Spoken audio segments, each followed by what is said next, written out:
Welcome to Storytime with Gina and Zena.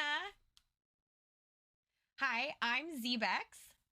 Over at Go Gina. Today we are storytelling March of the Machine, Episode 6, The Last to Leave by K. Arsenault Rivera. And make sure you hit the subscribe button. And if you're liking our videos, like button always works too, you know? Comments as well. Gina, why don't you take us into the story? This is really cool because it's a lot like A Christmas Carol, and Elspeth is being led around by the ghost of Phyrexia present. I didn't quite think of it like that, but it really is. Yeah, she's just going from place to place, seeing things that are meaningful and help her decide what she's going to do when she wakes up. So it starts with fear is the first thing she remembers, which is very spooky.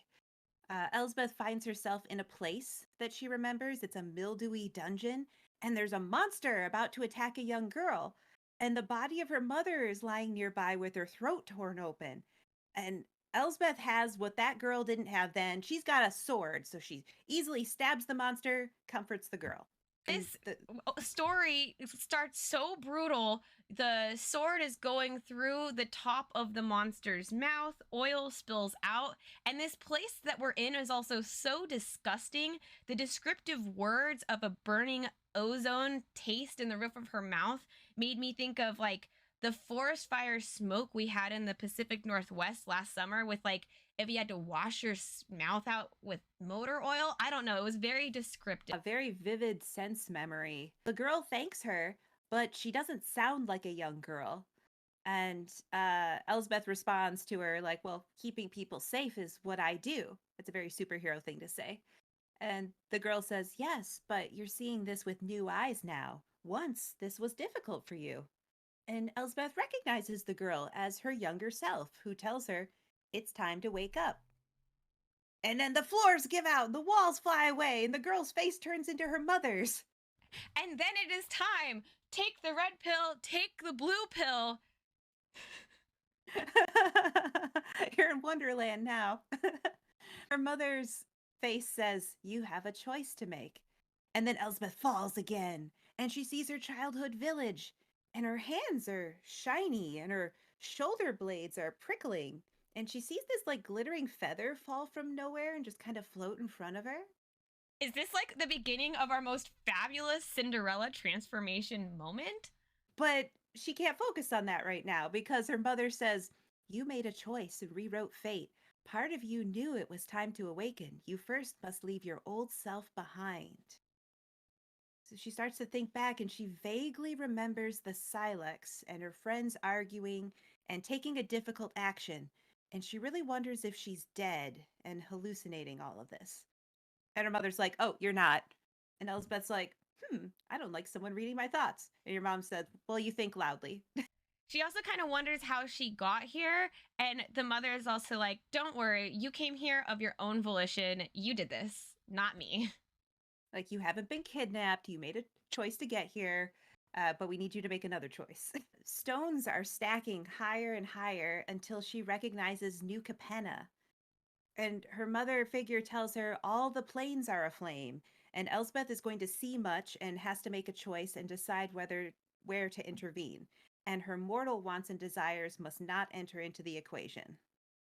So then we're going to see some familiar scenes. Elspeth sees a cabin, a friend in tears, a woman in a ship, a man at war with what was once a dragon. And she thinks to herself, oh, this is about Phyrexia.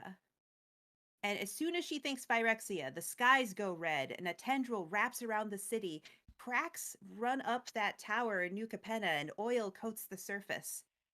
And this is such a cool thing, the way that they're floating around and seeing things, because Elspeth zooms in and her mother shows her Atraxa, an angel corrupted by 4 praetors harvesting civilians with a scythe like they're wheat or something.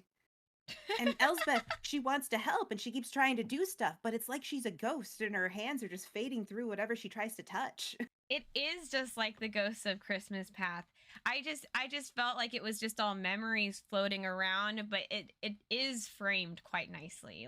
It's cool. I love this whole style, the way the story is told visually. Her mother reminds her again, You have to choose where to help. Like, you can't just try to help anybody right now.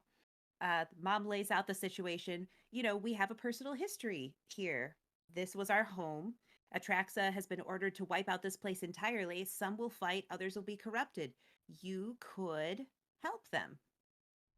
So this is her first chance to make a choice. She considers, but she knows she has to make the right choice. And New Capenna has defenders. So she says, this isn't the place. Nope, not the one. We've got our first pill, so to speak, on the table, and she's like, nope, not taking this one. So the walls fly out again, and she sees things like students running from changed professors, a woman in a black bridal dress singing over some zombies, and then it jerks to a stop between a red sky and a red sea in Theros. And now the voice has changed. She looks at the figure, and it takes the form of Daxos, Elspeth's dead husband, and he says, "Welcome home." So this is a big moment for her, seeing her husband again. Yes, and he had been a big mentor to her too, as a friend as well, not just as her husband. And this person's super important to her, and he shows her the destruction of Theros, the white statues painted with oil masks, a Johnny standing on the altar giving persuasive speeches and convincing priestesses to drink the oil. It's so gross. Ajani's over on Theros as we had seen Norn sent him there to destroy the gods. Yeah, Elsbeth realizes, oh my gosh, he's trying to convert the gods. And Daxos tells her, well, he's already changed 3 of them. And she realizes they're in the Temple of Heliod and feels like a kind of a little bit sick being tested like this, knowing how much this would affect her. And this arrow zooms in and it shatters the bowl in Ajani's hands. And Elsbeth's like, oh, so there's still heroes on Theros. And Daxo's like, yeah, but keep watching. They blip to a different part of the temple. The archer gets apprehended, brought back to the altar. Everything goes back to business as usual. Ajani resumes forcing the priestess to drink the oil while all the faithful watch. Not very hopeful for our Theros heroes at this moment. Ajani looks like he's running the show. Daxos says, "You're the bravest woman I've ever known, and you've always tried to do the right thing. You could save Theros."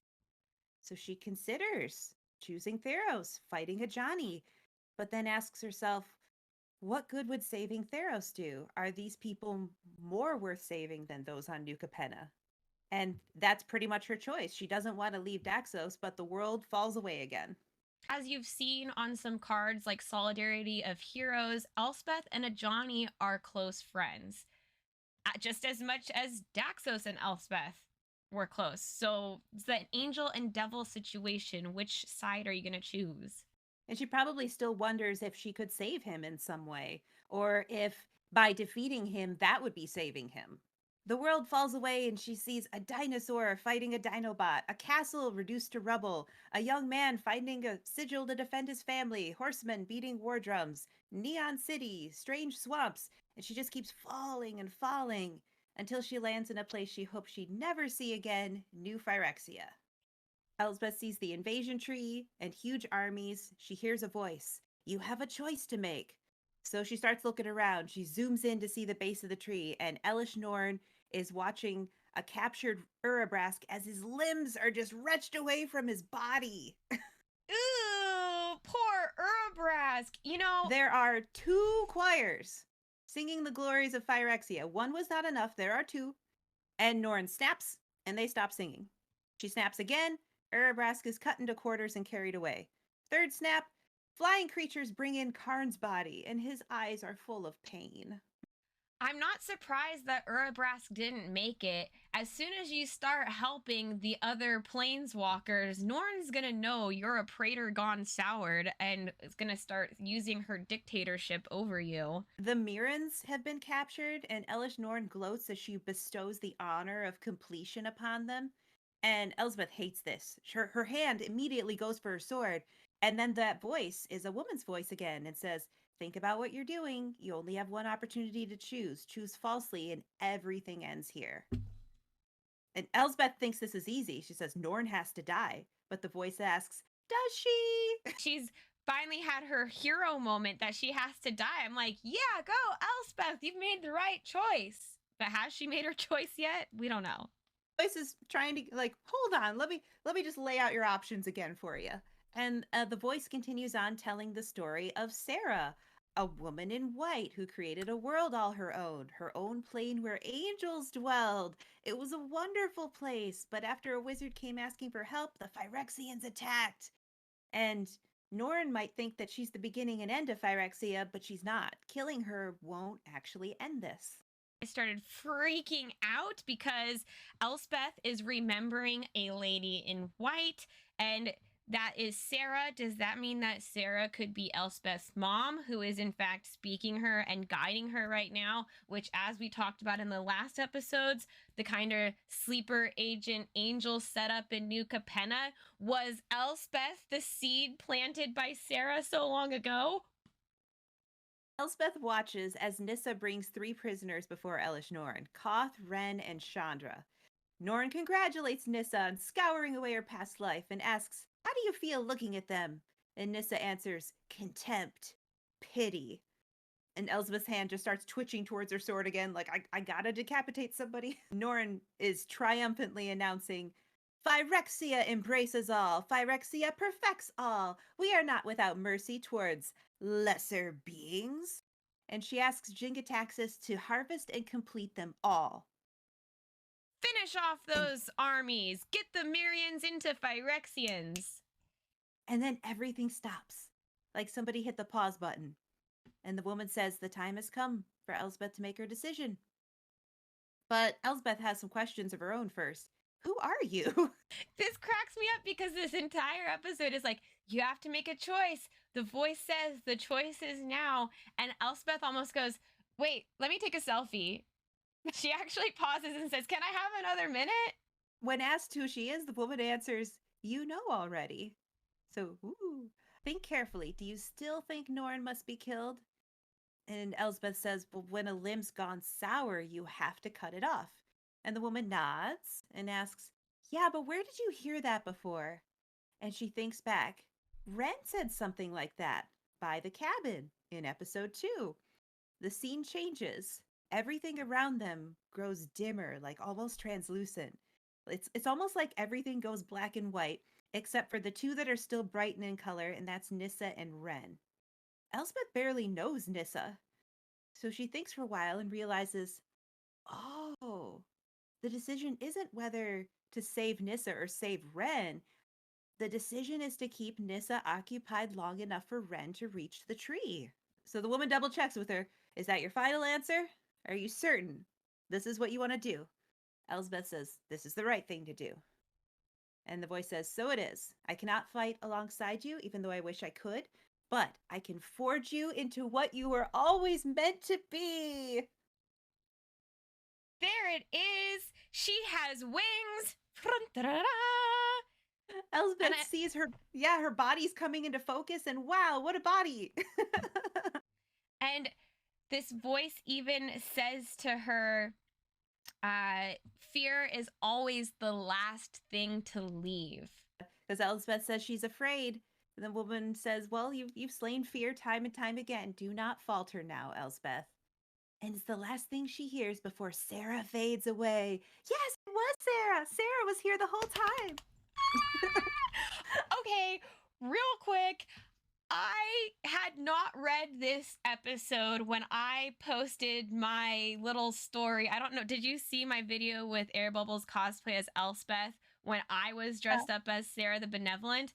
I hadn't read this yet, and I was like, oh my gosh, Elspeth, I called it. She's going to become an angel and save it. And then people are like, and you're Serra. And I hadn't read this yet. And now I'm like, oh my gosh, and I was Serra. Like, that was totally unplanned. I just happened to be wearing that cosplay. So perfect. This is my freak out episode. Like, I just freaked out the entire time while reading this. And because that's it. That's the end of the chapter. Yeah, Elspeth feels herself being reborn. She's got wings. She is Elspeth, and she isn't Elspeth because she's new Elspeth. When Jingataxis raises his claws, her sword is there to meet them, and that's where we cut off. Did you have a favorite quote from this story? My favorite quote is the quote about fear being the last thing to leave and that you've slain it time and time again. Do not falter now, Elspeth. That was just a really nice moment. I love that. Especially with all of the other parts of the story that have talked about fear. It really brings a nice full circle to it. You, did you have a favorite quote from the story? I did. There is one line of text where Elspeth is starting to kind of sense that she might be turning into an angel. This is my favorite part because it says, "A glittering feather falls from nowhere." And the fact that it is a glittering feather, we got glitter and magic. That's all I need. I'm done. That was glitter. I just kept picturing Elspeth transforming like Sailor Moon because she's got her glitter and everything. Moon prism magic. Yeah. God send sword angel light. Now, I feel like there was a missed opportunity for images in this story. Why didn't we get the Sailor Moon transformation photo? I don't know. That should have been one. We kind of did get it at the very end. Yeah, there's like this kind of silhouette in a doorway. It's kind of cool because you can kind of see this lost area she's been in while she's been waiting to come back into the world, and the feathers floating around is really neat. While we're talking about the photos, did you have a favorite photo for this story? The most compelling one is the grossest one, and I don't want to pick it. We'll highlight it. It's not picking it, so we'll just show it real quick. I don't love this, but Urabrask is being torn to bits, and it's like horrifying. What's your real favorite? I think I actually like the priestess because she looks so haunted. It's very creepy. The priestess with the bowl. And we didn't talk about her very much in the story. She happens to be somebody that Elspeth doesn't notice because she's too distracted by a Johnny. Yeah, it takes her a minute to realize what's being done to this person. Cool. Good stuff. Well, on to episode 7? Yeah,